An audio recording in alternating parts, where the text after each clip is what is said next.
Хүн монголчууд бол одоо энэ дүүцэн өдрийг бол таслахгүй л одоо бурхан шишинтэй болсон цагаас хойш таслааг үүдээ хурж ирсэн. Их баг өргөн цар хүрээгээр ирсэн. Гэхдээ бол одоо бол улсаас бүр хуульчлаад энэ өдөр бол бүх ард түмний сайхан буян хийгээсэй сайхан ажил хөдөлмөрөөс нь зохицуулан хөдөлмөр хууль гаргаж өгсөн. Тэгэхээр энэ өдөр бол одоо тэмдэглэлт өдөр. Тэмдэглэлт өдөр гэдэг бол хүн зүгээр нэг амраад хэтгий өдөр биш. Хичээж хөдөлмөрлөх ёстой.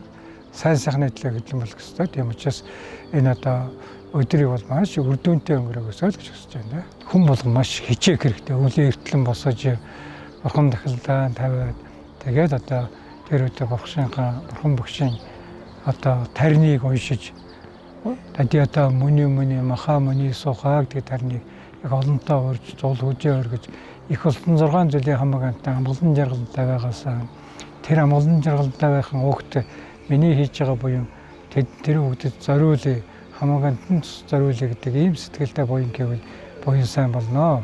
Энэ өдөр бол яг хүн болгон л одоо буян гэдгийг бол өөрийнхөө хэмжээгээр ойлгож байгаа.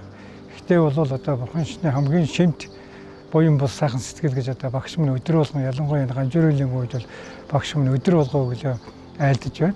За сайн хамгийн сайн сэтгэл гэдэг нь одоо бод сэтгэл юм. Тийм учраас хийж байгаа буйнаа хамаг тустай байгаасаа гэдэг ийм сэтгэл санаагаар хийх юм бол хамаг буянтай болно л гэж хамаг үйл ажиллагаатай буянтай болно. Тийм учраас дээр хингийн далаа багш минь айлдаж байгаа бод сэтгэл энэ ертөнцийн зүй тогтолцоог маш сайн танигч ингэж хийвэл буйны хамгийн дээд болно шүү л гэж айлдаж байгаа юм да. Тийм учраас нийт ард түмэндээ одоо тэр сайхан сэтгэлийг үүсгэж орчлын ертөнцийн зүй тогтолцоог бурхны айдсын ёсоор ойлгож ингэж сайхан буйнаа хийгээрэй л гэж хэлсэн.